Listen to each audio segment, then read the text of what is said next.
Hello, everybody, and welcome to Rise of the Podcast. I am Jeremy. I'm Kara. I'm Nick. And I'm drawing this introduction out just a little bit too long to the benefit of nobody. And I'm Brownie. And obviously, we have ourselves a very special guest today, Jeremy. Why don't you jump in and take over? Yes, we have the author of not brand new, but the book, Vitalerium, Nicholas Keating Casbarro. And we are here tonight to talk to him about his book. And we are going to we're going to do our normal show while interviewing Nick. He's along for the ride. And at the end, there will be some very special giveaways. So you got to stay tuned for what's about to happen. It's going to be an absolute blast. So I'm just going to jump to the internet real quick just so people can see. I have posted a link already in the chat. Yes. Is this going to take a million years to switch over or not switch over at all? Probably. Hold on a second. Bloop. And come on now, internet. I love it. Well, nope. Okay. Guess I'm not doing that. Oh, is that what happened? Oh, okay. Things are coming together now. It's not a technical difficulty. Don't post anything like that. So first If of your all, sister was here, she would. Nick, I'm excited to tell you, one of our viewers has already purchased a copy of your book. Let me Already. guess. Cam. Sure was. Boom. That was fast. What an absolute unit. What now?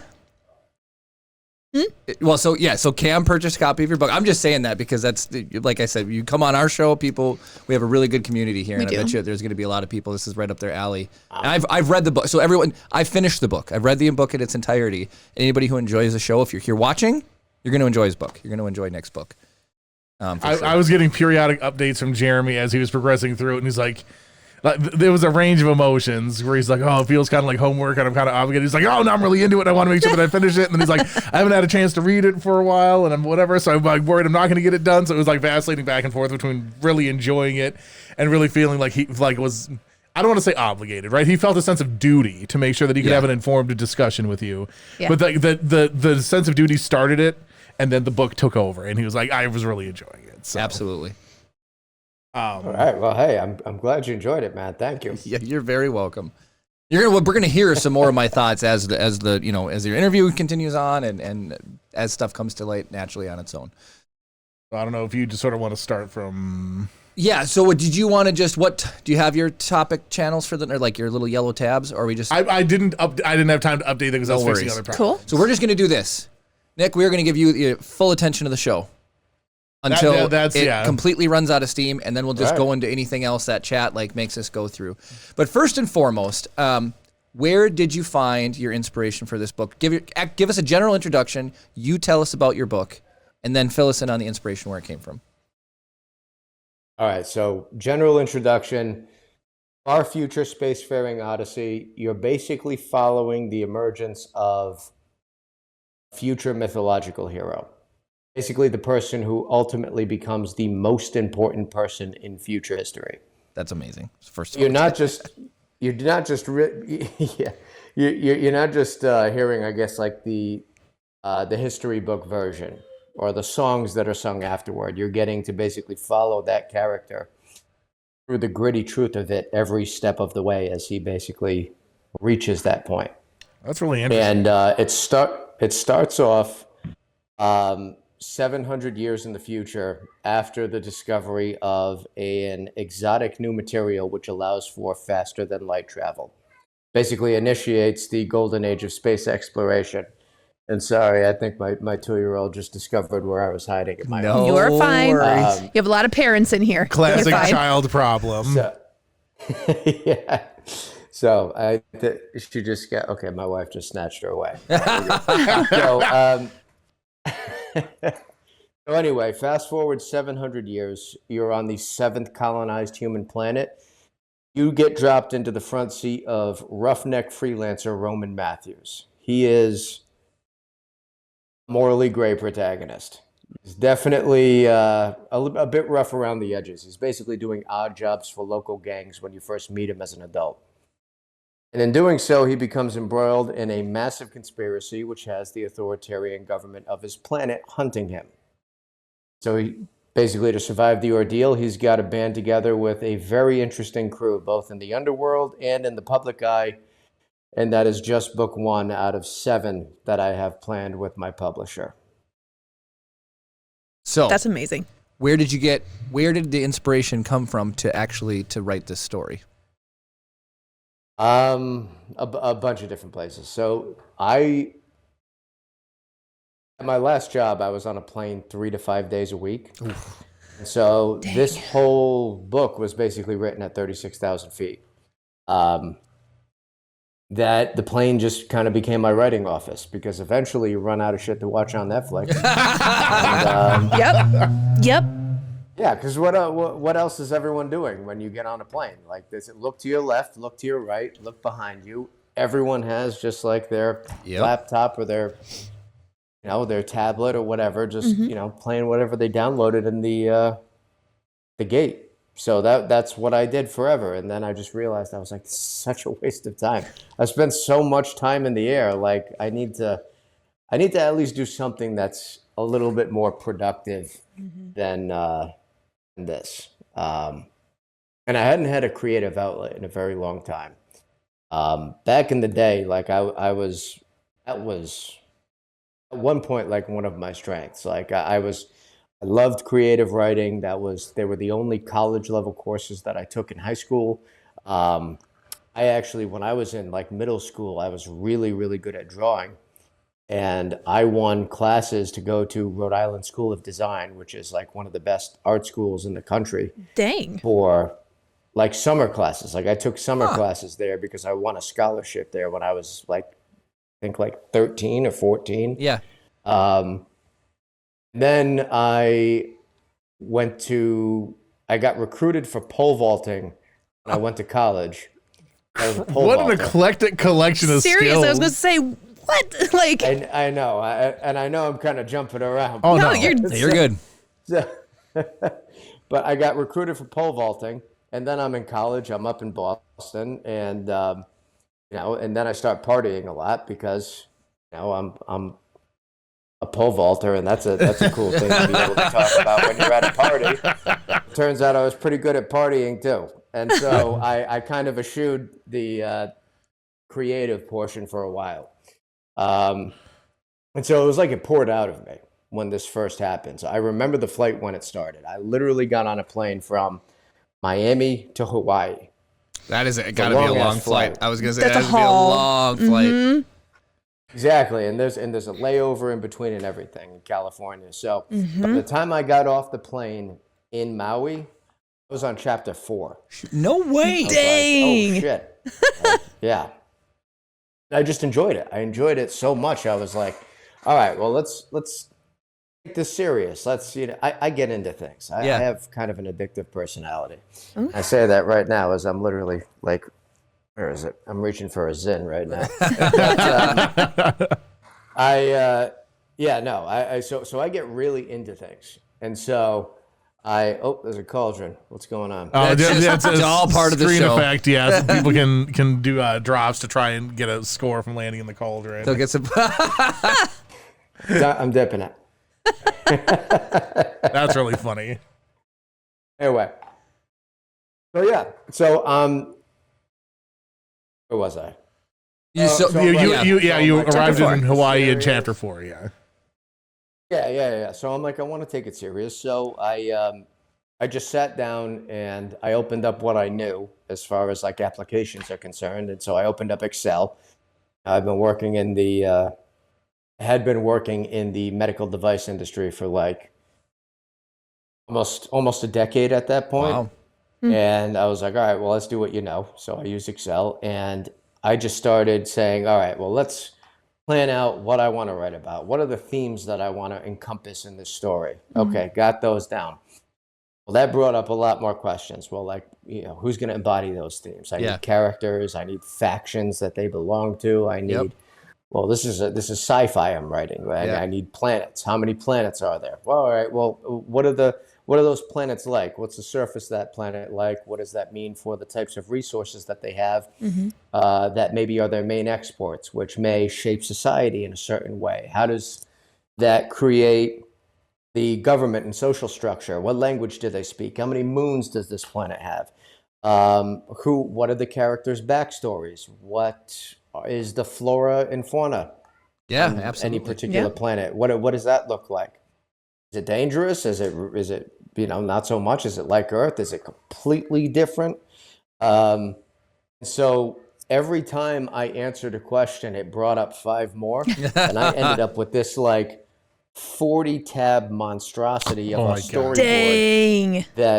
that just I was like, hopefully, like, once again, it just kind of came out, and it took me. It didn't happen in a day. This wasn't something that like just happened.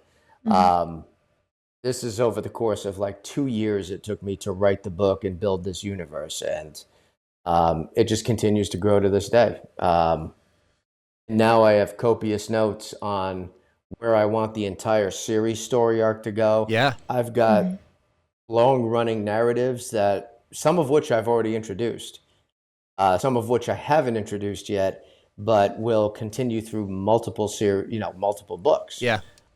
In this series, and I've actually already planned a character offshoot series.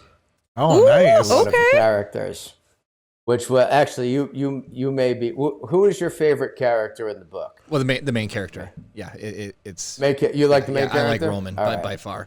I was liking. Is it Braxton? I was liking Braxton a little bit, and there's more characters I want to talk about, but I have to be careful because I don't want to spoil it for certain people. I got a funny story for you about Braxton. I want to hear it. I'm gonna interject for a second. First of all, I'm going way out in left field that it'll come full circle. Have you seen the movie or read Count of Monte Cristo? If you haven't, that's totally fine. No, that is not one that I've ever. Check out the movie. It's a classic book that's been adapted. Jeremy's been trying to push the Count of Monte Cristo on me for the last like 4 days. It's Just a hear me good out. So movie. the reason why there's a scene where the main character gets stuck in jail with an old man, and he's a very wise character, and he teaches the main character how to read, how to write in the book. And the main character doesn't. He's like, "How can we do all this stuff? We're in jail. Like, how do we do all this stuff?" And he goes, "Neglect becomes our ally." The fact that they leave us alone and they ignore us and they treat us like these prisoners allows us to better ourselves to the point where we can escape. I like that. So it ties in. I'm just getting neglect becomes our ally. You're sitting on these planes, and I'm getting this vibe like, hey, I could do something, and actually these planes became my ally instead of like an enemy, something I don't look forward to doing. I bet you got to the point where you're like, hit the air and you can just get into the zone and then cook. And I love that you did it in Excel. I'm blown away. I would have never thought Jeremy loves Excel. to do world building in Excel. That's just really incredible. So He's into math and stuff, so that's what he loves. So I mean, when you start getting, oh, sorry. I'm sorry. I'll let you finish your thought and then I'll come back in. No, I was going to say, I am positive now after talking. I mean, by the end of the year, I'll have been on like 50 different podcasts and things like that. I'm doing a little tour right now. yeah. But I've talked to so many authors, and there are so many more like effective tools to be using for my world building that I use to learn now at this point, because to transition what I have over into like a new platform would be such a burden. I'm just like, fuck it, I'm Excel. Well, so Jimi Hendrix played a right-handed guitar upside down, right? He just found the thing that worked for him and did it to the highest level, right? I was going to say, J.K. Rowling, nobody knows her for using all the right tools to write her book, right? It was napkins. It's like, yeah, you do what you do to make it Use work. what you know. So the question that I had, just sort of following up like on the inspiration thing, like I think you could tell we feel that we're creative people to more or less extents, but I probably have the most sort of writing background here. And what was the thing that made you think, like, because you sort of broke down, it's like I started thinking about like the environment and the planets and the economies and stuff like that. Was there a particular thing where like was it an exchange between two characters who were like, oh, I wonder what would lead to that and how I could build a world around that? Or was it a type of person where you're like, people don't really talk about people in this way? Like, was there a thing that sort of like stuck in your mind that made you think, I need to write something about that made you start thinking about the world or the environment that they were in, or the things that would lead to the circumstances of your book? No. Interesting. Short Okay. answer. Short answer, no. The long answer, this was an entirely new venture for me. Like a complete 180 from anything I had ever done in the past. I never thought I would write a book, ever. Okay. I was going to ask Wasn't even on my radar. And maybe it's because like I had always like I said, I enjoyed creative writing when I was like in high school and in college. And in college at one point I even started writing a book. It was more of like just a collection of crazy stories that me and my crazy ass friends had been through. But that's I think I lost that with one of my laptops that just died. Oh no. Probably for the best. It's probably good those stories are dead. Let's just say my friends and I we had some times. We'll leave it at that for now. But yeah, no, I guess I had learned organization from so many years of being in like the corporate world, where I was like, all right, well, if I want to do this right, I need to organize myself. Yeah. And Okay. I just started trying to organize myself. And like I said, every time I answered a question, it brought up more. And it was kind of a happy accident, the whole world building aspect of this. And then one of the things that I noticed when I was writing, like, I don't believe in writer's block.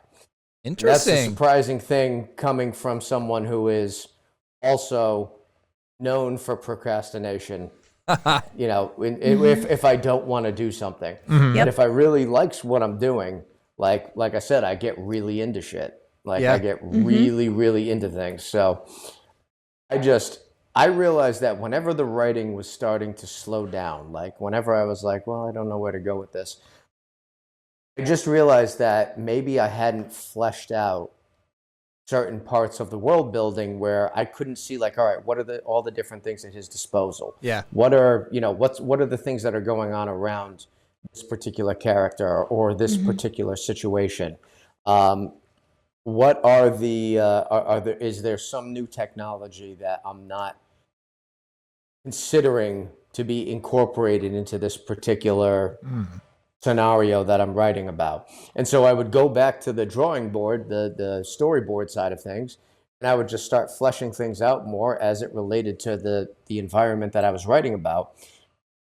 And suddenly, I was like, okay, well, let's define this. Let's define this more. Let's dive into this part of the city and give it a little bit of a backstory or describe what it's like more. And then suddenly I would go back to the page and it would flow just like it used to. I love that. And Yeah. so that's awesome. one of the things I realized for me was like, if I can see that scene playing out like a movie in my head, writing will literally flow just like that. That's amazing. And that was one of the things that I recognized earlier. We'll call it a lot of happy accidents that kind of coincided with a finished product. Yeah, absolutely. That's awesome. Yeah. So before I ask you your next question, there's a bunch of chat and some really good ones. There's some just fun things you need to hear because they're hilarious. So one of our guys said, let's hear it. "A world inspired by Excel. Oh, the horrors. I just hope Clippy doesn't end up as a character in your book." That absolutely Why not? just. Clippy was the fucking shit. They got rid of Clippy. He's not there anymore. And then as some good comment for you, Cam, his username's Gus Gus. He says, "World building. I find this portion of writing books sometimes even more fascinating than the actual storyline itself." So he's really digging what you're talking about. He is curious. Do you know the author Brandon Sanderson?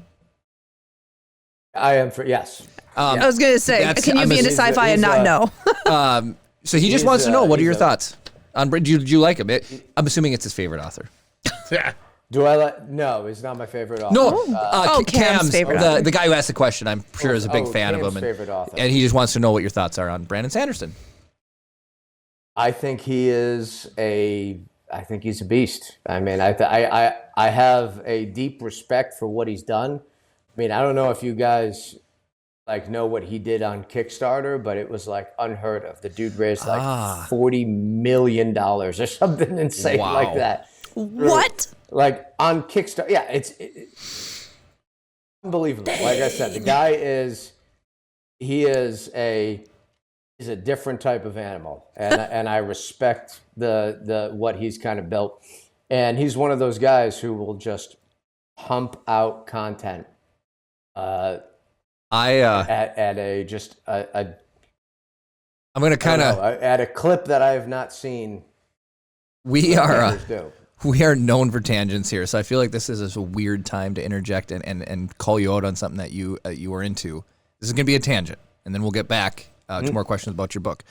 Kara loves this YouTube channel called Nerd Forge. Yes. Did you see what Nerd Forge did for Brandon? She made massive books of they're like real life huge copies of his book, and then gave them to him in person. That video was just really well done. But with that being said, you're into creating, and one of the major themes of our podcast is actually 3D printing. Do you want to take a second and tell us about your foray, or a little bit about what you 3D print, or the fact that it's pretty cool you're even into it? Yeah, it's fun. So when I started going to all of these conventions, because like I said, I get really into things, and I got into this, and I was like, all right, well, if everyone that I've talked to in the writing world has basically said, like, writers who are successful are the ones who really stand behind their work and put the effort into marketing and kind of getting out there, and not just. I can't tell you how many people I've met who have written a book and they're like, just expected to put it on Amazon and then just make millions. Right? Yeah. And like, oh, I got a good editorial review. That means shit.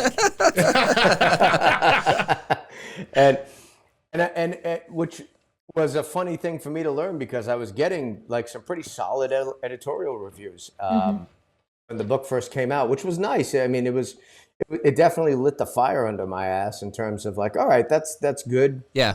It's good to get positive feedback, because it can kind of fuel the fire and keep you moving forward. But that isn't going to necessarily translate into sales. And so how do you make that happen? And so I said, all right, well, let's get out there and let's interact. Let's do what I know how to do best. And I come from a sales background. Yeah. I used to run, conventions that were like massive booths, like 20 by 30 booths with like 12 people at them. And, for medical conventions, and I would run those. Dang. Like big walk-in concept booths. And I was like, all right, so I know how to do a booth. I know how to put one together. I'm certainly not going to be able to afford a 20 by 30 space in my early stages, but let's start there, and let's see. Let's build a grassroots following. Yeah. Let's get this. Let's find the sci-fi fans. By coming on your show, you are building a grassroots following. I'm telling you that much. Yeah. The grass doesn't get much rootier than here. So to anyone out there who gets a copy, I sincerely hope you enjoy it, and I appreciate you.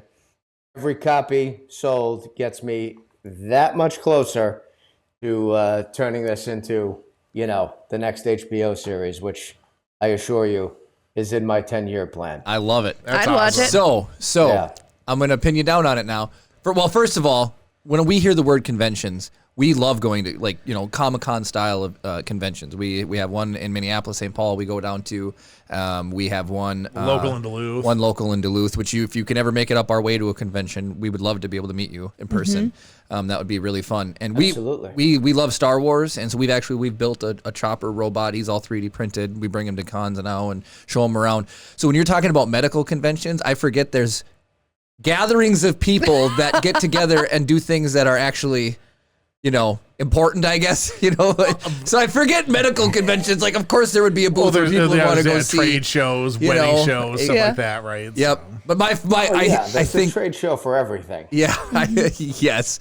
But so you started the fucking Catalina wine mixer. Sell some helicopters. Don't those sell themselves? I mean, if you're in the market for a helicopter, I don't know. Anyways, so I'm assuming you'd mentioned in the pre-show. You'd liked 3D printing. You print props or something to just kind of like spice up your booth a little bit. So yeah, well, I wanted some stuff to be able to. At first, I was like, all right, well, let's spruce up the booth. Let's 3D print some stuff from the book so that I have like some reference things that I could, let's create an environment where I am bringing people into the Vitalerium universe when they step up to my booth. And then I kind of started getting into it. Like, well, let's find out what other things can I 3D print. And so now I've got. Like I'll 3D print the Vitalerium crystals that are sick. Our reward currency is called tangent crystals. Which is actually kind of reminds me a little bit of your Vitalerium crystals. I'm going to go into the really nitty gritty really quick. What brand printer do you own? A Bamboo X1C. That's nice. I literally just set up a P2S like right before the show started. It's that 3D printing is that big of a deal to us. And then do you have like a brand of filament or like a preference you use all the time, or no preference, just whatever? So here's the thing with the bamboos. If you're not using the bamboo filament, version of the filament. I have more problems where I have to replace the hot head more often. And I don't know if that's by design, but it's caused some issues in the past. So I usually use just the bamboo. The bamboo brand, but like I try all different types. Yeah. Like the only thing that I've realized definitely makes me run through hot heads like crazy. Yeah. Is the glow-in-the-dark filaments. Oh my gosh. Ruin. Glow-in-the-dark is so hard to print with. Oh my gosh. So I don't know why. What the hell is it? There's an abrasive inside of it that causes it to... What makes it glow, I think, is a form of an abrasive material. But we have... Polymaker is a big... Like, they give us free rolls to give away each week. And so we're lucky. We can... And we've used Enders in the past, Prusas, and once I went to Bamboo, it's really hard to use another printer because there you go. So we feel really spoiled to be able to like just give away spools of filament. So if you're ever watching us on Twitch and you enter and you get that Pokemon, you can be Onyx on the bottom of the screen and you win. You get $35 coupon for free spools from them, and it is good filament. It does work pretty well in a Bamboo. There's a couple more chat, and then we'll get back on focus. You should just show. I threw that thing at you so you could show it off. So one of the things that we made, this is a Game Boy cartridge with our logo on the front, and then a QR code on the back, which is pretty exciting for us. Sweet. It's very hard to see. It's so small. It's like our business card, but it's like our business card. It's super durable because it's filament. It's 3D printed. Paper. Right. And that's cool. Yeah, we kind of are happy because we actually got a QR code to work this small on a 3D printed object. Which is like not an easy feat of engineering. So that's kind of one of the fun things we do with 3D printing. And like I said, like all of our decorations are Christmas decorations. This is a spool of filament. And we love it. Here's an X-Wing. These are all my 3D prints. Oh, Carrie, you're so funny. I'm just saying. But we are huge 3D printing fans. So when we found that out, I was like, oh man, your chat is just going to love you. There's a bunch of chat. Chris, you want to hit some of the chat really quick? Yeah, so I wanted to go back up. There's so much chat. I can't tell you how many people. First of all, actually, I'm going to embarrass my mother really quickly. She watches the show as well. She was like, I don't know who this guy is. You'll have to tell me later, but he's really awesome. He's incredible. And somebody else in chat said, how on earth did we get you on our show? So sometimes you fail into success. That's the rise of the podcast business model. Right.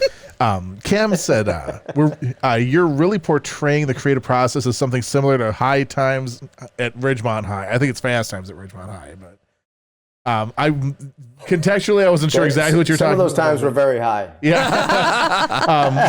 Stone Monkey Research says his favorite author is Douglas Adams.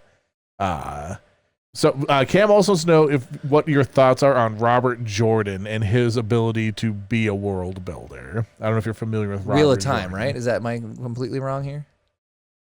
I'm going to have to look it up. Robert Jordan, author. Yep, Wheel of Time. You're 100% correct. Wow. Look at the brain on this one. Jeremy didn't say he was 100% correct, like right on this one. He questioned it. There's the inflection which at means the end. He's right. So I'll be honest. My knowledge of like contemporary literature is relatively limited because, unfortunately, with all of the work that I put into my own series, it leaves plus my day job, plus I basically work 3 jobs. I get it. So I have the book business, right? Books, comic books now, audio books, and I'm working on a short animated film, basically as proof of concept to start bringing Vitalerium into other mediums. Heck Yeah. yeah, that's awesome.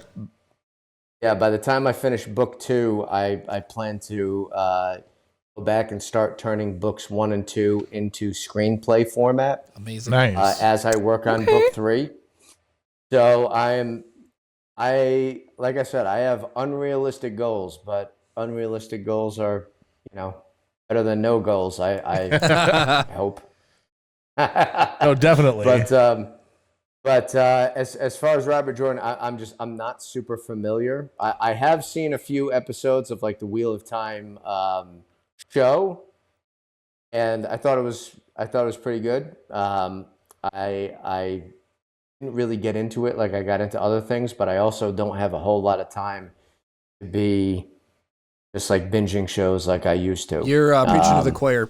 We just have a section of our show called a Kara movie review, where people could then I can't believe you haven't seen that movie. And, I grew up a very sheltered life, so yeah. But with a toddler at the house, it's just impossible to find the time. Yeah. Tell them to cover earmuffs until they're done saying the swear word.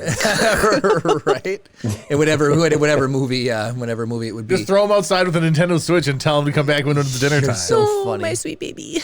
And then Philonux, we have a listener from even South America that tunes in, and but Philonux says, sorry I'm late, even after you post, it takes forever to get on. Yeah, there's just a bunch of chat right now, but any other ones you wanted to touch, Chris? Or we can go on to the next I think that's question? pretty much everybody. So the Builder's Mark, who is our 3D printing guru in chat, Yes. says the phosphorus is what rips through the nozzle. Oh my gosh. Darth Gallum. Darth Gallum is here. We have a fog machine, you can hear it. Yeah, that's the... Yep. And then the red alert, it takes over. I told you, have you ever been on anything? Have you ever been on a show or a podcast yet quite as crazy as this? He's sitting over there like Nick's I'm like waiting for the red lights to come on in my house. They're not- sorry we don't control your lights. Not yet, anyway. That's the next mod that I'm installing. So I feel like this might be a good time to ask this question really quick. I had asked you in like a pre-stream even before. There is an Audible version of your book, but you also said something about comic book adaptations. Yes. Do you want to do a little shout out on that? Like, I want to know what part of the Vitalerium world is a comic book. Is it book 1, or is it addition to the universe so far? Ooh, EU. So right now it is an adaptation. Oh, Okay, sick. But so there are 3 episodes out. There's issue 1, issue 2, and then the most recent issue that came out is actually issue 0. Oh, cool. And that comes basically leads into issue 1, which issue 1 starts where chapter 6 starts. Okay. Which you'll know that chapter 6 is called Mohawk Bang Bang. Yep. Which that's where he's basically it's basically where you're first getting to meet Roman as an adult. Yes. And you get to see basically the gritty truth of kind of what his life is like on a day-to-day as he is turning in the artifact that he collected for his most recent mission. Yep. To a small-time, they call them Gulcher gangs, but it's like a small-time gang in the outskirts of the city. And I'm sure you remember that chapter as far as how that turns out. I sure do. That for me was like the perfect way to introduce the protagonist, because it shows, all right, here's not only what his work is, here's the world that he lives in, here's the type of people that he deals with on a day-to-day, and here is exactly what this character is about and what he's not about. And he is not about getting screwed over. Yeah. Makes sense. He has no time for it. And so that's episode 1. Episode 2 starts leading into, I guess, the big conflict that basically, or at least the start of what turns into the big conflict for that character. Yeah. And episode 0 was the first episode where I started writing little bits and pieces of his life before the actual book starts with him as an adult. Sick. And so that starts two different timelines. So anything that follows the narrative of the book for the protagonist is going to be moving forward in chronological order. Anything that starts from episode 0 is going to go backward in chronological order, basically just documenting all of these different missions that he is doing on planet Diorum for all different types of interesting characters. So he'll be doing work for different gangs. He'll be doing work for some, high-paying clientele, maybe some more upscale clientele who needs some more clandestine work done. Yep. Cool. And you'll get to really kind of dive into Roman's character. Heck yeah. Sweet. In the period that I don't really discuss, because there is a little bit of a time jump in the book. And so Because zero, you first meet. Yeah, go ahead. 0, 1, and 2 they're all available right now. 0, 0, 1, 1, 2. Yep. 0, 1, and 2. They're all available right now. So if I want new content that I haven't been exposed to, there's new stuff in 0 that's not in the Vitalerium book. That's what I'm getting? For half the comic book, yes. So about half the of it. comic book is stuff. I'm getting And excited. then before that is going to be it's going to be all mission based, and so you're going to basically get to follow Roman as he's doing missions all throughout the city of Kairos. That's so That cool. sounds Mega city on amazing. planet Diorum. Yeah. So I always like to tell people Vitalerium is like if you guys. I mean, we're on Twitch right now, so I imagine you guys play a little bit of video games, right? Yeah. Yes. A little bit. All right, perfect. So this is like if you took Mass Effect Oh, yeah. in terms of like spacefaring civilization, all of the galactic political relationships and the intricacies of that. You took Cyberpunk 2077 in terms sure. of like the gritty street level view of the future and kind of like a dark dystopian view of that. And then you took Witcher in terms of like gruff protagonist who's going on missions and he's kind of a loner, not really used to working with a team, and can definitely be morally gray at times. You mash those three together, you have Vitalerium. Now you need to turn into a video game so I can play it. So first of all, That's everyone here has played Cyberpunk. Yep. Witcher I have Hell played yeah. through like 4 times now. And Mass Effect at one point in my my life favorite was... video games of all time. Same. Yeah. Same. Mass Effect at one point in my life would also maybe been considered one of my favorite video games. I will let... There is so much good chat too, Chris. Yeah, Is there I anyone had to a highlight? question. You said you're good at art. Did you do the art for your comic books? Hell no. That is a perishable skill. I was just That new. is a perishable skill. And It Okay. has been far too long. I would not have done it justice. So I searched kind of far and wide for really talented folk to be able to create basically my first foray into a pictorial version of what I'm writing about. Yeah. And I ended up finding my illustrator. His name's Francisco Nilo, and he's out of Argentina. Cool. Okay. Yeah, and it was actually a friend of a friend who introduced me to him. I had one of my best friends as a buddy that I've met on multiple occasions. Just going out and having fun and drinking and doing whatnot. But he at one point had tried to create this pay-per-click comic website.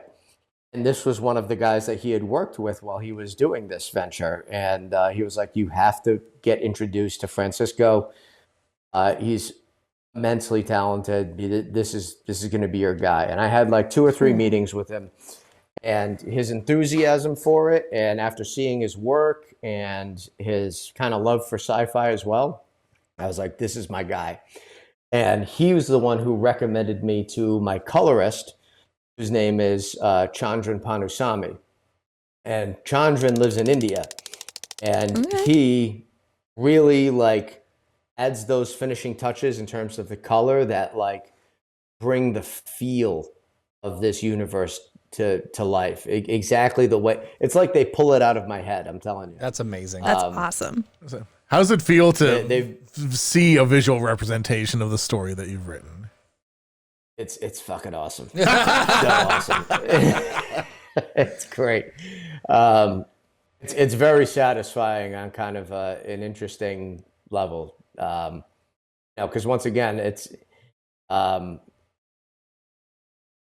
not necessarily used to working with a team like on a day-to-day basis. Because what I had done and what I still do to this day in medical devices, I'm out there, I'm a satellite operation. It's like I'm running my own business. I have a certain area and I'm in charge. And then I jump on a call with people like once a week, and that's when I get to see everyone. And then other than that, it's just me. And so in some ways, maybe that's where I may relate to the protagonist. They say, write what you know, right? So that in that regard, I would say that is probably one of the few ways I relate to the protagonist, because I have certainly not lived quite that rough of a life. But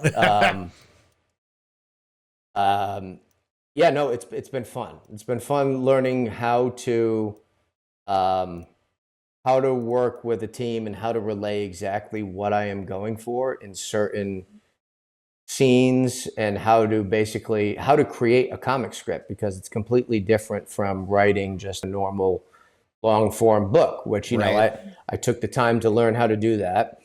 And now I'm like, all right, well, this is different, because if I have to condense everything, including the dialogue. Because if you have if you fill half of a page with dialogue, well, then you might as well just read the fucking book. It's going to be boring for people. Yeah. And so that has been kind of an interesting. I just treated this whole venture. I basically stepped into it, and I was like, all right, I am going to dive in head first into everything that I do with this, and I'm going to learn how the business works, how to do it, how to relay direction well, like how to direct. Because you're literally, with a comic book script, it's almost like you're writing a movie script. You're literally describing camera angle. What is that person wearing? You need to describe the color schemes. Is it dark in this room? What's on the walls? What's here? What's the, you need to, in every single panel, every frame that you are basically capturing in that comic book.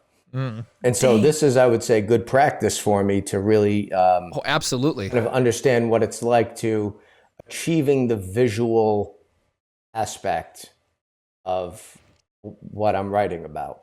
And so it's different, but it's very complementary at the same time in terms of what I want to do goal wise. It's been fun. Excellent. I want to say, so Andy Adams says, if I wanted to get your book, what way would benefit you the most percentage wise? Like what avenue gives you the best cut so we can support you on that platform? Well, here's the thing. I'm not super focused on making bigger margins at this point. And so my recommendation to anyone out there is to do just what is easiest for you.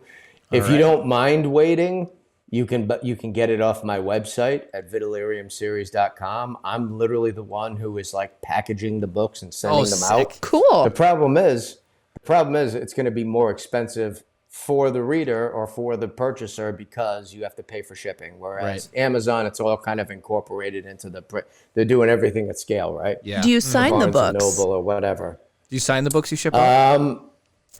I can, yes. Just put it in the notes, maybe. Could you please sign? If you put it in the notes, then yes, I will sign the book. That'd be the cherry or the reward for waiting. Exactly. And supporting you. I thought patience was its own reward, Jeremy. Patience is a virtue, Jeremy. Not for me. Jeremy's like, I need more. We're going to do a quick run on chat, and then we got a wheel spin during all of that. Oh, gosh. So we'll get I caught saw up that on a earlier. wheel spin, and then we'll get back to another question for you. I've pinned the website in the top of chat. So anybody that's in chat, if you're interested in learning more directly, 2 wheel spins. go ahead and click on that. Okay, so this is gonna be a whole thing. So give me 1 second here. Ooh, what if we get Chat GPT Theater? Well, we'll see. We'll see. We'll have a discussion about how people like AI or something. Okay, go ahead and fire up the wheel spins real quick. Sorry, Nick, I had to knock you out of the image so we could make this happen. So good. It took me a second to realize that I wasn't getting turned into a skeleton. Actually, a skeleton between you. That's our secret. Oh, bankrupt. Is that bankrupt. Is it? I can Okay. see the shadow hitting it. It looks like it's spin times 4, but that's bankrupt. Jeremy's an unreliable narrator when it comes You're not to wrong. Hip check. Jeremy, Who stand. did that? Gwen needs to make the portion smaller. That's all I'm saying. You know what we should have threw on there? So Cam got bamboozled, is what you're Cam telling got me. bamboozled. We should have had an extra book giveaway on here. For everybody who's in chat, we will be giving away. So far, we're going to give away at least 1 to 3 copies, like by Rise of the Podcast. And then Cam has also reached out, and he's going to sponsor an additional 3 giveaways. Oh my gosh. So if it gets to the point, so far tonight, we're giving away 6 copies of the book. Cam, you're a G. Oh, yeah. So this next one is for SMR. All right, this next one's for Thank you, Pam. Stone Monkey Research.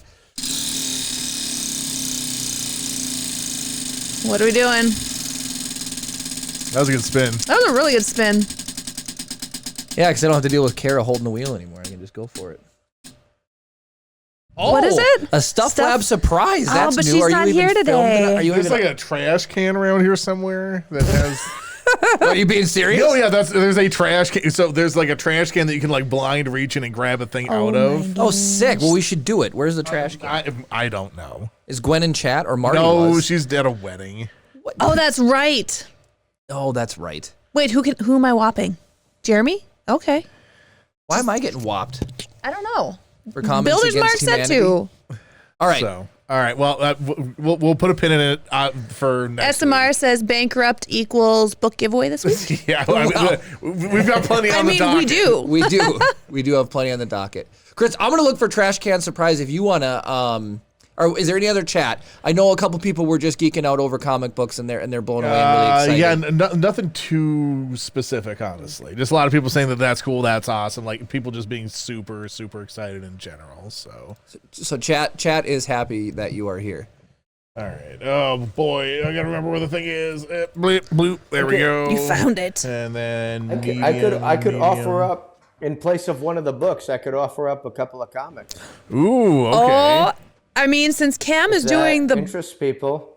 I'm sure it would. They did seem to be quite interested in the comic book, so might be a good idea. Let me shoot Gwen a text and see if she's probably Comics partying are the only hard. thing right now. The comics are the only thing right now that are only available on the website. Okay. Comic books are wildly popular.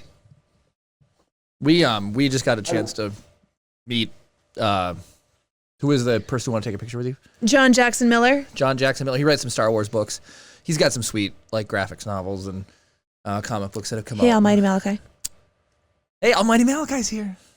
That's As opposed to the weak Malachi. Jeremy called out Almighty Malachi one week for not being here, and he was here. He also did the same to Builder's Mark. Jeremy's never been correct when he's called somebody out. I will say he is 0 forever. You have to be sure. Like, I was sure that GTR Dad was not here last week. You know who I know wasn't here last week? Nobody, because I don't pay attention. I'm just used to GTR Dad chatting, and he didn't, so... Builder's Mark's like, I know how that feels to be called out for not being here. All right, well, so do we want to try a little bit of that game that I had mentioned earlier? Yeah, let's do it. Let's do that. Okay. So I put together a little something. Before I realized that people were going to be so generous, I had put together a little game to see if Nick could get a certain number of these right, we would give some books away. But we've kind of already committed to the bit, so we're just going to go through and see how many of these you get correct. And, I just want to say, Nick, it sounds like you work real hard. So when you come on our show, we want to make sure you have some fun in your life. So what better way to have some fun than to play a game? Win or lose, it's going to be fun. So. Do it. All right. So the game we are playing is bad plot summaries. So I have 10 modern bestsellers, and I have a 1-sentence bad plot summary, and your job is to guess or correctly identify the book based on that bad plot summary. I've actually read most of these, as it turns out. Funny. So, I was doing a little bit of research. I was like, oh yeah, I do read a little pop novel occasionally, as it turns out. Okay, so the first bad summary. A neglected child discovers school is more dangerous than living under the stairs. Harry Potter. Harry Potter. So there we go. So that's the game, right? The stairs gave it away.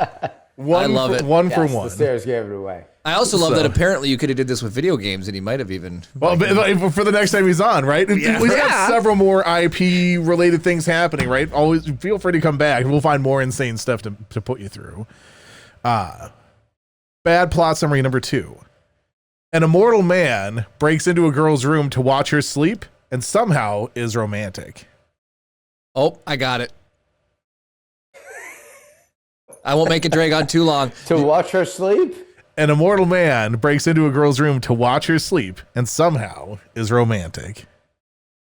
I don't know. Is that Twilight? It's Twilight! Oh, dang! Yeah. Good job. The immortal man is what gave it away for me, and then and somehow it's romantic. I love that. I've watched the movie like once. I was never into Hold on a Twilight. second, Chris. You admit to reading Twilight? I said I read most of these. Oh, most. Is Twilight Twilight's one his of the favorite book. most? No, it is not. He's got the whole series underneath his bed so he Yeah. can hide them when people come over. Yeah. I gotta My know, bed Chris. is built out of copies of Twilight. Team Edward or Team Jacob? Oh, I mean, team. I was going to say Chris likes that glittery skin.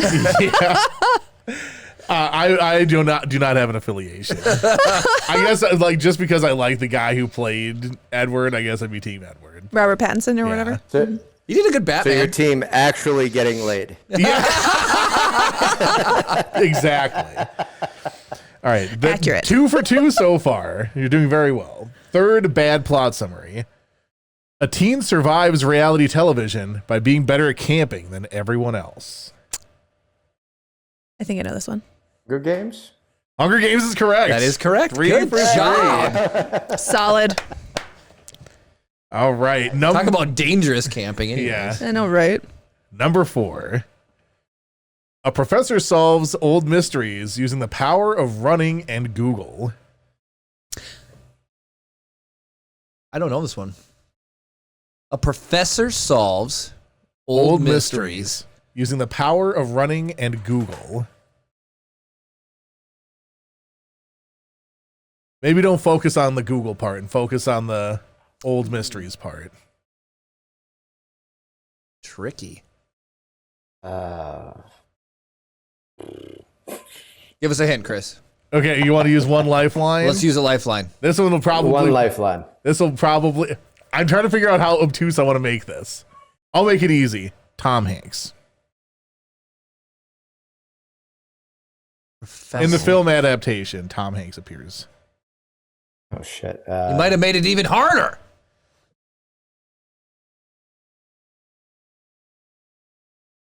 I'm going to see if chat has gotten it whilst you guys are looking. Forrest Gump? No, you fools. That was a novel. The Power of Running. Yeah. That's Forrest Gump.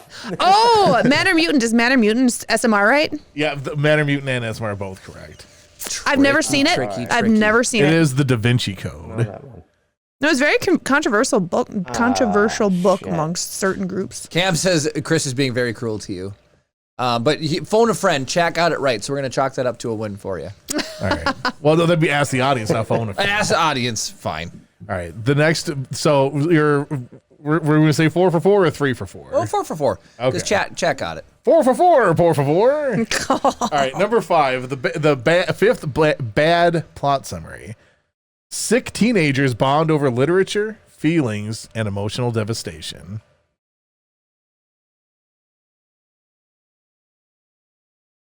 I think Jeremy knows this one right immediately. Well, this was never a book though, was it?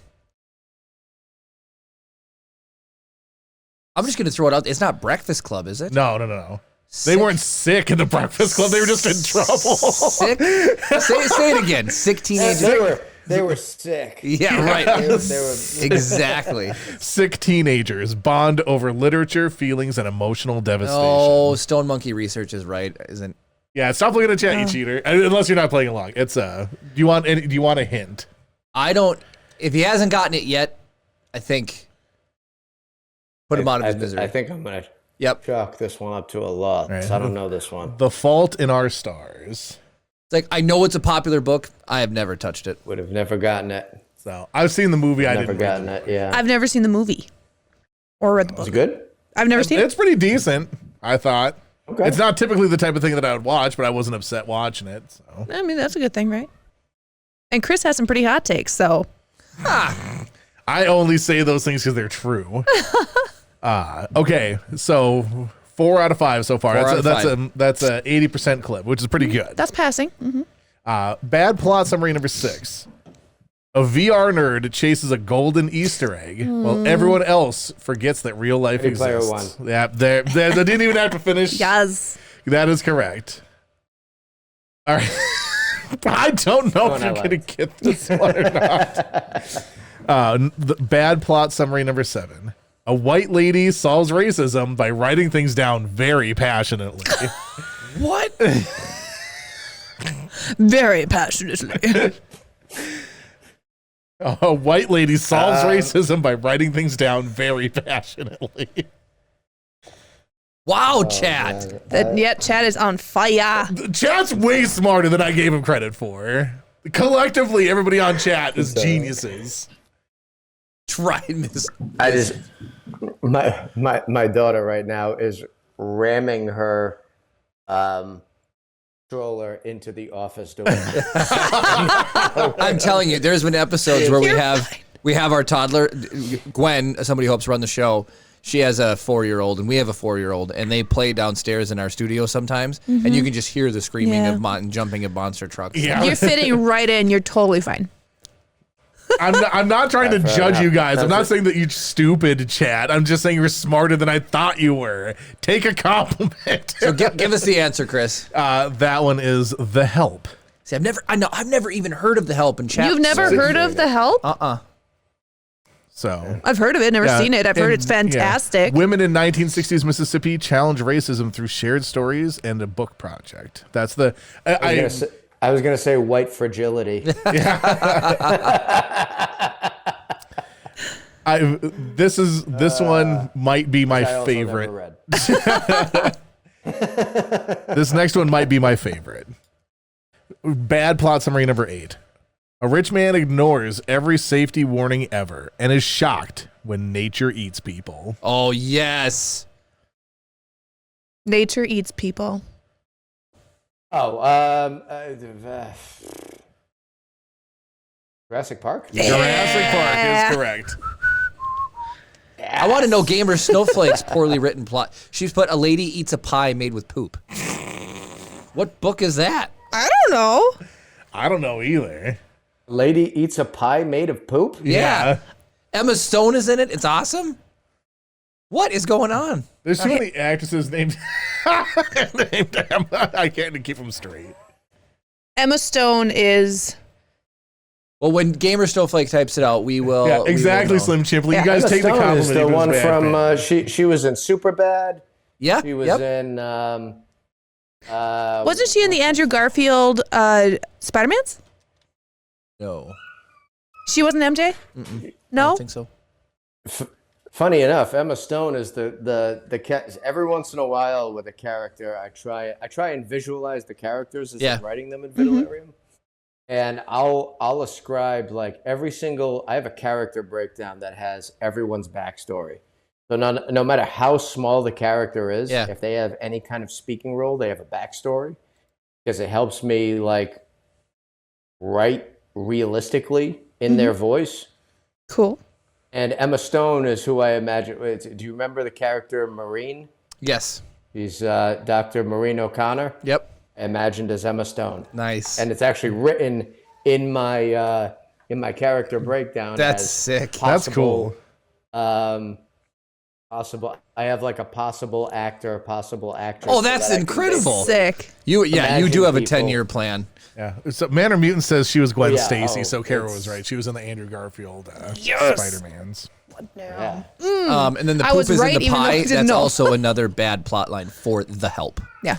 I guess. Oh. So she eats a poop pie. Okay. All right, what's the next one, Chris? All right, so there's 2 left. You've got this. So if you get one of these 2, you hit the threshold for winning. Yes. So bad plot summary number 9.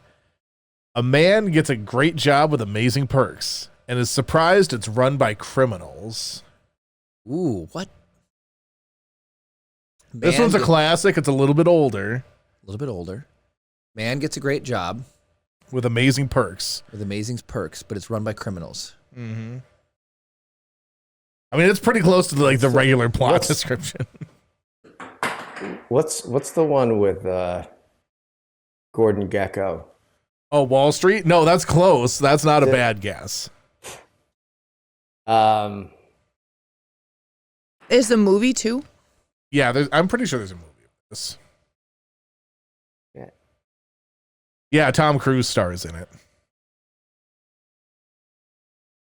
Mission Impossible? No, it's not Mission Impossible. The Mission Impossible squad's run by Minority criminals. Report. No, not Minority Report. It is The Firm. Oh, Men Are Mutants. I've never even heard of what? The Firm. Really? Yeah. Well, you got one more chance. You've got this. You There we can go. do it. We have faith in you. That literally does fit the. That's fits the true. bill. All right. So the last one. All right. Let's hit this last one. Come on, guys. Help This me is out. my second favorite description of all of them. Perfect. A guy reads a book to a woman every day because their relationship history is too confusing to remember. The Notebook. Oh, there we go. Congratulations. Why was I thinking 51st Dates? I was going between The Notebook and 51st Dates. I don't think 51st but Dates is 51st a Dates book. is videos. He shows her He shows her VHSs. videos every day. Yeah. Yep, there we go. Congratulations. You have officially won a Successful- game on Because I have Rise a of the wife. Podcast. Yeah, that's more impressive than anything Jeremy could ever Yes. say. So to celebrate that, should we give a copy away quick? Yeah, let's go ahead. Let's turn the Pokemon back on. Did you have your headphones on when Nick said that maybe he could change his to comic books? The things he... Oh, sure. Yeah, Okay. absolutely. So Yeah. anybody who's in Okay, chat, good. type in ! Enter. You'll be assigned a Pokemon, and then we'll make them fight to the death. Last one standing will win. We'll just give them the full set. We'll give them the full set of comic books. Whale Lord is massive. The fuck is that whale thing? Yeah, It's Whale Lord. Pokemon. I was used to the original 150. For the Yeah, first exactly. When they 6 started months, introducing all these new ones, I missed the boat on that. for the first 6 months, the only ones that we had were the original 150. But Was it for episode 300? I turned you turned them all on. Yeah, I turned them all on. I think So we went That's from on double O. 150 to what? Who's your favorite Pokemon? over 1,000. Like what is that? What is that fucking bearded stone that is walking around on the bottom right? Annihilate. Oh, yeah, it's a new ghost version of Primeape. Yeah, but it's From the original 150. You should know, Primeape. Kara has to know, What is who's your favorite Pokemon from back in the day? My favorite Pokemon,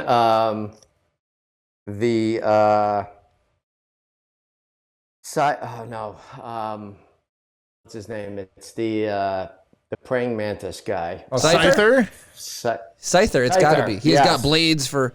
Scyther is an OG, Yes. incredibly cool Pokemon. Yeah, Scyther's sick. That's a good choice. Bulbasaur. Somebody change to Scyther and see if you win. Oh, there you go. Did I just turn somebody into Scyther? Jeremy Randomly? likes Dragonite. Basic Jeremy. Chris likes Doug Trio. At least I'm unique. All right, it's Battling time. Let's do it. Almighty Almighty Malachi Malachi did changed it. to Scyther. There He's he really is. small, Nick, but he's on the bottom there now. He's about to get You'll dropped see him in. dropped Here we go. in. Hey, all right. So, because I First one dropped too. nice. oh, Yep, there he is. All right. So what's So this what- for, I was Chris? gonna say, Are we is this gonna- This is for the Comic book, is comic this- books. This is for the comic books. All three or just one? I think give him As a set? Give him what's out right Okay. now. I think. Got to make the stakes high. Oh, Gamer Snowflake just got taken out. Oh. RJ's not too long for the world. We had to pay attention though, because if it's Rise of Scyther is legitimately still around and with a lot of health, right? Oh my god. Oh my goodness, yeah. Oh, SMR Meowth is just is- beating him up a little bit. and he's gone. Scyther just got taken out. Scyther's gone. I don't know. Slim is looking real good. So is SMR. That bearded thing you were asking about. Annihilate. Wow, Yep. Slim is looking good. SMR's gonna get the Slim? potion. Oh my gosh. I was gonna get. Oh, there's another one right there too. Go Slim, Chipley. But Stone Monkey could get it. Oh my God, it could me out. Oh! His team Oh my gosh. Oh, it's just raining potions around him. I think Mikalisto's Callisto and going Stone down. Monkey are gonna get right there. No. Nope. What is happening? Oh, he's missing all the potions. Slim Oh Chipley. my God. Oh, Slim Chipley has got it on lock. Oh my gosh, There's is he just gonna get another one? infinite potions Chipley. over on the other side. Slim Chipley's at He's spoiled. This never happened before. Jeez, he's walking around like he owns the place. SMR, you better be praying, my friend. He's already said good game. I am going to take it upon myself and just give Stone Monkey Research a copy of the book as well. One of the cam giveaways, because that was how do you go against the so Slim Chipley, you win a copy. A full He set. won with his wallet. He was just spamming items in the menu the whole time. That is not an option, Nick. But or he wanted to win it that bad that he found a way. Yeah. Dang. So SMR, I'm going to reach out to you. We'll get you a copy of his book, and then Slim Chipley, we're going to get you a copy of his comic books. That was wildly impressive, my friends. That was a surprisingly compelling battle. That was real good. That was real good. That's how we do giveaways here, obviously. So yeah, like I love it. it's like it's like a random name Pour generator, myself but another drink. Do it. It'll make it even more fun. nice. He said Slim like my health spray Health spray hack. It Yeah. finally paid off. All right, so we still have a nice little bit of time, which is Yeah. what I'm excited about. So we're going to ask you some more questions about your Vitalerium universe. We'll go on from there. There's some good ones we can ask. Is that you think that one? You think next, Chris? Well, I mean that or this one. Either one. Let's see. I'll start with the top one. Are there any hidden meanings in your books that relate to the current news or world events? Anything like that you wanted to highlight? Absolutely. So there are a number of different things that I incorporated as far as like current events and things like that. I mean, as far as inspiration from the book, it's never one thing, right? Yep. So there are things that are in there that, are stem from ideas that I had back when I was in high school. So it's kind of eclectic in that regard. But I was also writing this book. I basically started writing like right around 2020. Okay. So now pandemic time, Yep. lots of shit happening, also lots of shit coming to light. And I'll just say I definitely had no shortage of inspiration from all of the different things that were coming out. And so I never did a 1-for-1 because I feel like that's cheap. But Right. There's something going on, and I know that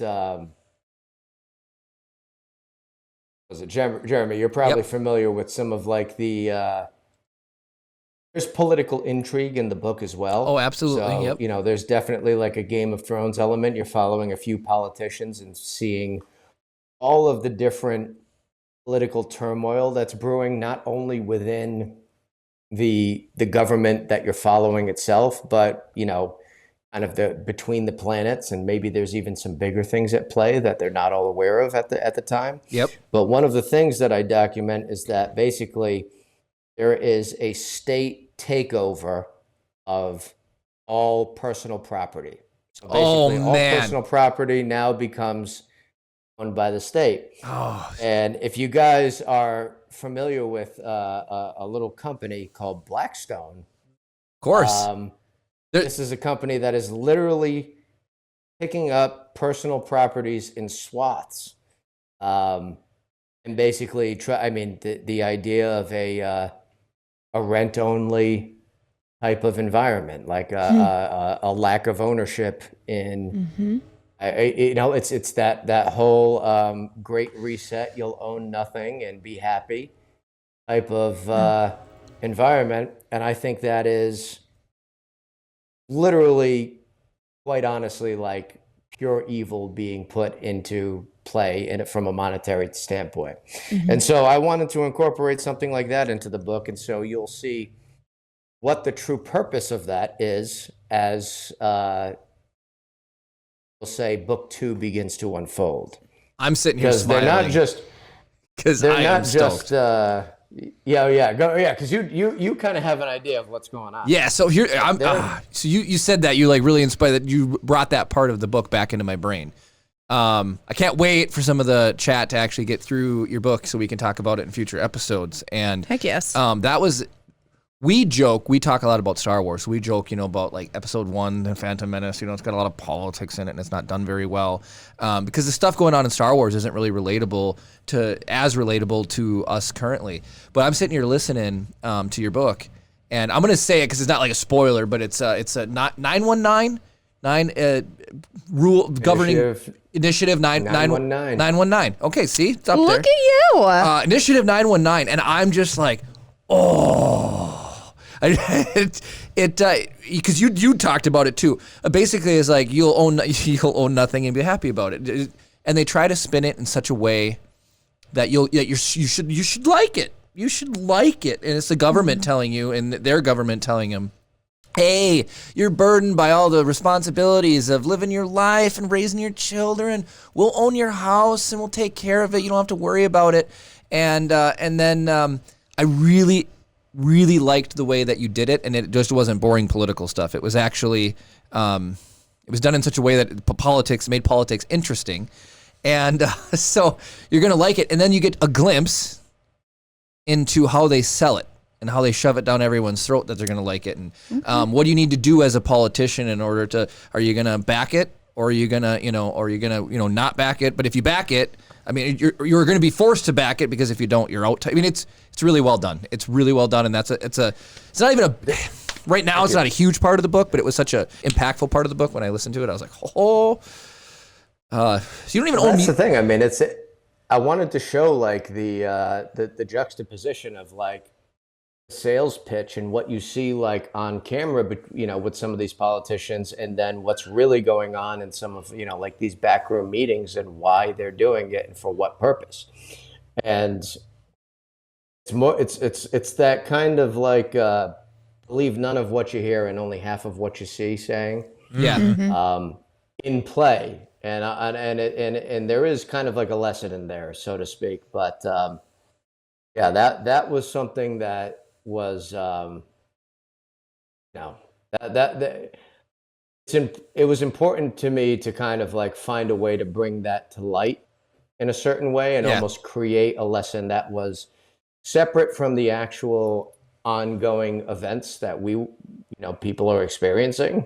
Versus because my hope is that at some point we'll kind of get out of that phase, and we'll figure out a way to make sure that does not become our future. Yeah.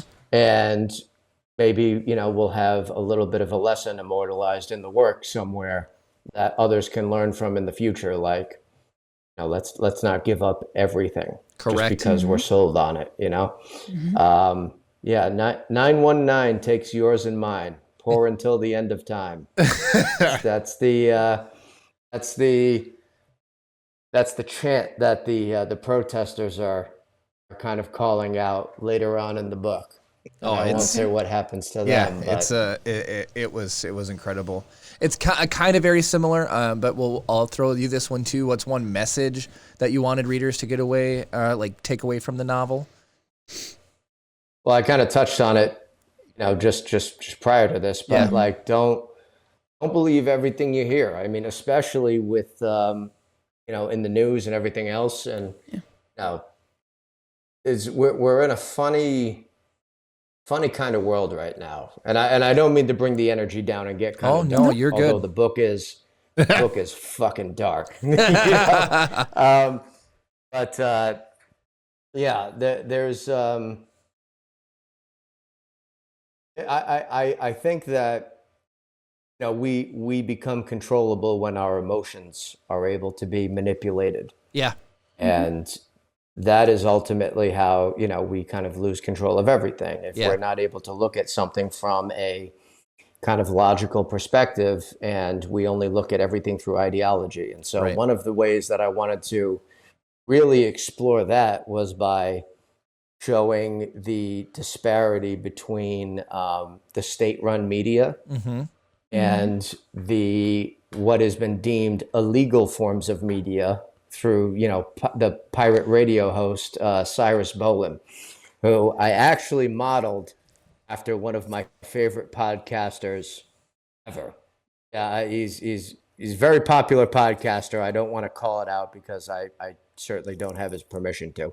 But I actually just recently sent him something in the mail, kind of like a thank you, Yeah. and kind of like a, hey, look, I modeled this character after you. I'm a big fan. Blah blah blah. Cool. But the point is, like, you've got this guy who's basically he's running a satirical podcast. Or whatever their form of a podcast in the future. But he's in hiding because he has basically been deemed an enemy of the state. And so he kind of doubles down and starts goes into hiding, but is still keeping a very close eye on everything that's going on, is reporting all of that to everyone who is able to basically access his kind of illegal channel. Yep. And you get to see his perspective, which is very bleak and very dark, versus the perspective of the state, which is, everything we're doing is good. And, these people are patriots for supporting this. And this is, everything, anyone who does anything bad that's happening is actually not really that bad. And this is, and it's just kind of bullshit. Yeah. And once again, it just kind of shows, I think the less easy it is for us to be manipulated, the more control that we maintain in society. I love that perspective. There's some important parts with Roman in the beginning of the book. I mean, even his dad in his shop, that scene where, they walk in and they're confiscating stuff he can't own anymore. I mean, the story you're telling there is really, really good. I'm going to ask you one more question. Then we're going to open it up for you just to anything that you want, just take a couple minutes for any type of promotion or any things that you want to touch on. We'll give the floor to you. So we'll ask you another question, and then we'll go to that, and then we're going to try to knock out all these giveaways. Which one do you think, Chris? Right. Where do you think? I think he's kind of talked about all that. So maybe if we want to do that one, or I think the bottom one. We'll do with that one. Okay. So here's what I'm going to say. You kind of touched on it a little bit, but this is we really know everybody. We get to know a lot of our viewers and stuff like that on a personal level. So you'd said, did your background in working in medicine and burn victims shape any of the characters or events? So just, again, you'd mentioned it for a second. I mentioned a couple times you work in the medical field. So if you want to just give another little snapshot about yourself, and then answer the that last question there. Yeah. So as far as kind of my background, I went to school to be a physical therapist, and I realized kind of late in the game, in year 5 out of 6 years of my doctorate program, that I didn't want to be a physical therapist, and that was. Yeah, so I still like the sciences. I'd certainly neglected my kind of love for cosmology and physics and space and all that stuff, which I was a huge fan of when I was a kid. Yeah. But once again, that kind of, I guess brought me to write sci-fi. But I fell into medical devices as kind of, it just seemed like a way for me to use what I know. Yeah. And it was a little bit more of a dynamic type of work environment. I'm in different places every day. I'm driving around. I've got a little bit more autonomy. I'm not cooped up in a treatment room all day. Yeah. And that eventually landed me, I had the opportunity to get some extra training from a really prominent physician when I was at one of the first companies I worked for. And his name was Dr. Marty Robson, and he was a tough dude. He was military trained, one of the presidents of the American Burn Association in the past. And he just, they packed us into this hotel conference room for a whole week, and he just yelled at us until we learned what we had to know. and we took a test at the end, and if we didn't pass, we didn't get promoted. And so I actually enjoyed that. I like a good challenge, as it turns out.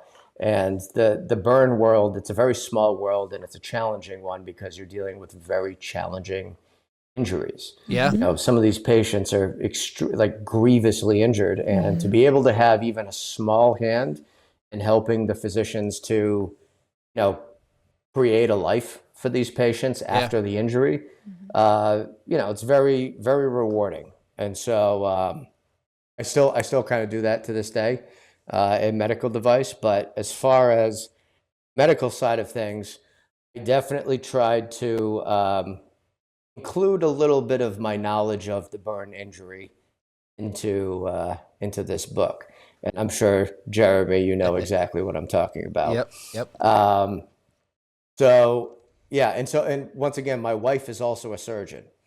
And so I mentioned to you before, I'm basically working like 3 jobs. Yeah. So on top of medical devices, the book business, and I'm also basically helping my wife build her surgery practice. Now, so we're building out a new office. I'm dealing with GCs and lenders and all sorts of shit. I add the 2-year-old into the mix, and I don't sleep much. So yes, yeah, there is a little bit of you know, anytime I got into the weeds on something, I always have my wife to go to because she's a, you know, medical badass, and she'll tell me whether or not something is reading accurately or whether I need to kind of change things up or add something here to further explain it. Yeah, it definitely played a part. But as far as, you know, the story itself and the themes I talk about, that's all just kind of stemming from my love for the sci-fi classics, and just my love for sci-fi in general. Like all of my favorite sci-fi, like Frank Herbert's work, Dune, and you know, that kind of stuff. Oh yeah, That's one of my favorites of all time. Then like Orwell and Aldous Huxley, Brave New World, 1984, all the dystopian stuff. Isaac Asimov, I think his short stories are second to none in the genre. Yeah. And then you've got the whole cyberpunk genre, which you know, William Gibson in his Sprawl trilogy is kind of like the godfather of cyberpunk. You know, the book Neuromancer. Yep. Is so these are all the sorts of I guess inspirations that I was drawing from. So when I say like I don't read a whole lot of like contemporary literature sci-fi, it's mostly because, you know, I try to pull from my roots. Yeah. When I'm writing, because I certainly don't want to start taking on anyone else's voice. Like I want this to be like it's coming from me and my own inspirations. And part of that is I don't want to, you know, kind of ruin that because I feel like I've kind of hit a groove in terms of my writing style. Yeah. And the other part is I just don't have the fucking time. I love the honesty. It's so true. Yep. Yeah. That's awesome. That was an excellent answer. We're going to give away another copy of your book really quick, and then we'll tip it back over to you just to like closing thoughts, anything you want to just address our listeners and our viewers and stuff, and then we'll give away the last couple copies of the book. Cool. Any favorite you have going into this one? So while they're battling it out, I'm just going to say you did a very nice job of incorporating. There's a couple characters with like modifications, genetic, you know, cyberpunk, you know, modifications. I think that was really well incorporated. You'd mentioned at the beginning about Roman, and you know, we get to this view of him becoming a new superhero and his modifications that end up happening or what he goes through. So I'm pretty stoked for future work that you have to release. And Ray Quaza's absolutely cleaning right now. RJ, are you there? Because it looks like you're about to clean up. RJ or Darth Gallum, one of the two. Oh, no. We got He's full on the potion health plan. He's on the potion plan for sure. So RJ, you get a copy of Vitalerium, Descent into the Void. And it's been fun As long too. as you're here. People are GTR dad rigged. People are typing in chat like stuff about your book too, which has been really fun. Like they love the cover. You know, they've been doing their research. There's RJ. They've been doing their research. Nice. Chris, are you marking this down so I can take care of this after the fact? RJ, MJ, okay.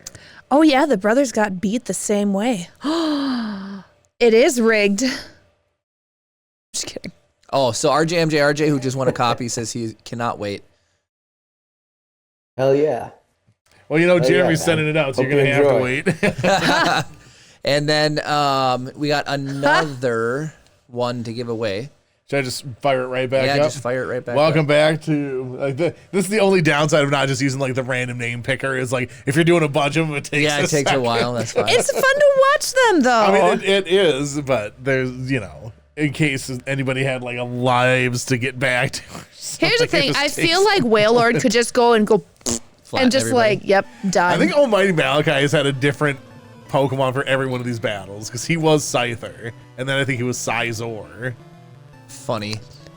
Who's gonna win this one? Well, definitely not RJ. He's getting wrecked right now. Hey, look at my little double still hanging in. Nope, I'm dead.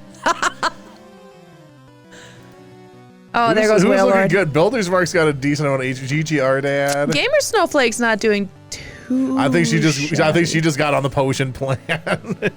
Oh, It could be Gamer Snowflake. Between Gamer oh and no, Builder. she's gone. How did she It's just Cam. Cam, but you So bought them. So Gamer Snowflake was the most recent non-person who already purchased a book that was there. I would and say if Cam purchased the. Cam purchased the book. Books Cam, would you like for- to? Should we let Cam pick the winner? I mean, that's fine, I think. Philinux is also looking forward to a copy. Well, I hope you know, Philinux, that I have rigged it directly against you. Well, technically, Rise of the Podcast won, Chris. Yeah, well, we can't win. It just automatically Technically. enters us in this thing because we're hosting it. or Yeah, that's whatever, true. So. Cam, are you here? Oh, if Cam's not here, then we're just.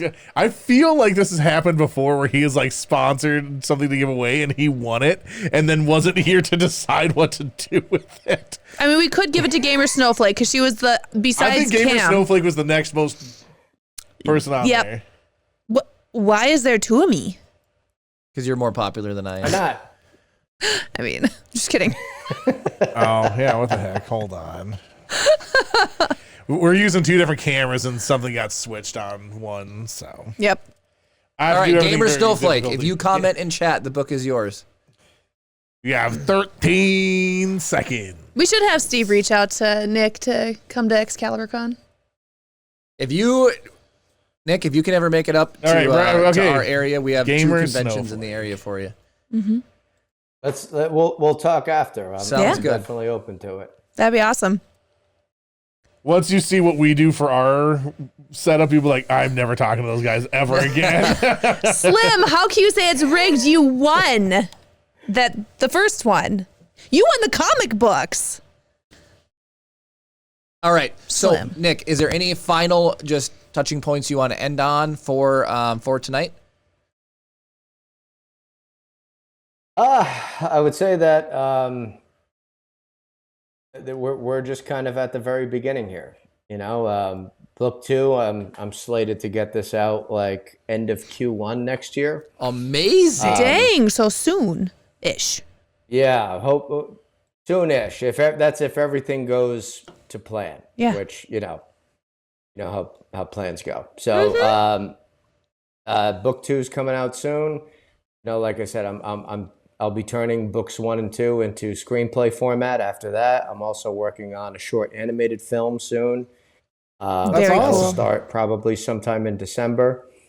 I want to take this to all different mediums. I've already gone through the painstaking effort of getting like all the characters rendered in 3D. I want to put it in people's heads. Like, I want to see this as a video game. Yeah. I mean, I would play the it. protagonist is literally out there doing missions. Yeah.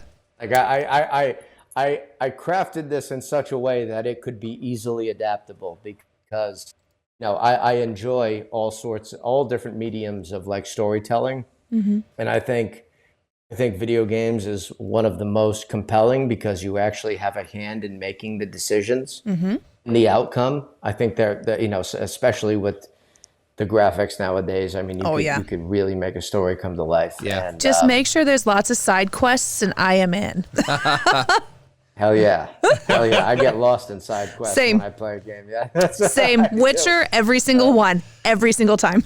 I have a playthrough of Oblivion that I did where I literally did every side quest before the first story quest. Just let it go Like right on literally, through. like I had all the DLC and everything. I was like, I just started doing side quests. I was like, I'll get to the main story, and I literally did every single quest, every single chain, impressive. Dark Brotherhood, Wizard School, college, whatever. Did all of it, and I was like, I should probably finish the game now. Gamer Snowflake did write in chat, so Yep, Gamer, yep, I got that in you got there. marked down for that. Nick, I'm going to summarize the end here. Is I just wanted to say what it sounds like is that for me, I'm recommending your book. I would not put a recommendation on it if I didn't thoroughly enjoy it. But what's fun and I'm looking forward to is that this is something, if people invest their time into book one, that you've got plans for, and it's going to continue to grow. And I think it is a worthwhile investment for people to take the leap, get into book one. Book two sounds like it's right around the corner. There's comic book adaptations. I'm really excited. It sounds like he's not pulling a George R.R. Martin. Correct. You're not gonna flop right before the ending Grand is finale, finished. yeah. The grand finale. And what's really it's really exciting. I thoroughly enjoyed the book. We feel really lucky and blessed to have you on. What's fun for us is we have a variety of different guests that come on. We have a TCG company that has come on, and they are seeing great success. They've really been growing, and it's really fun because they came on our show as just a small grass like what you're doing, and now their stores nationwide, and they're growing really big. So it's going to be exciting to watch your success. Yeah. And having you on right now, and But watch with great interest. if you are interested, yes. you know how to get a hold of us. If you ever want to come, like if you want to, when Books 2 is ready to come out, you want to come back and promote Book 2. Yeah. We'd love to have you back on as a guest. I I think would love to come back. This was a lot of fun. we're absolutely crazy here. Yep. Twitch and We're all a little mad here. Yeah, we try to I keep it would interesting. Love that. And absolutely, consider me booked. Yes. All right, right on. Well, I'm going to do a little bit of conclusionary talking here. If you want to hang on just for a second for us to get rated out into the next person, we can have a little bit of a chat at the end here. So Yep. I do want to apologize to those of you listening to the audio-only version of the podcast. Yet again, we provided absolutely nothing of value to you, but you can always make that better by joining us live every Saturday night at 7 p.m. Central at twitch.tv/riseofthepodcast or at your own convenience at youtube.com/riseofthepodcast. If you're watching on YouTube, don't forget to like the video and comment down below to keep the conversation going. This is an absolute pleasure, Nick. Thank you so much for joining us. I had a wonderful time, and I have about 10 trillion more questions to ask. You're such a interesting, creative dude, and the story sounds incredible, and I have to pick up a copy myself. So that all said, thank you for having me, all guys. so much for watching, and of course, May the force be with you.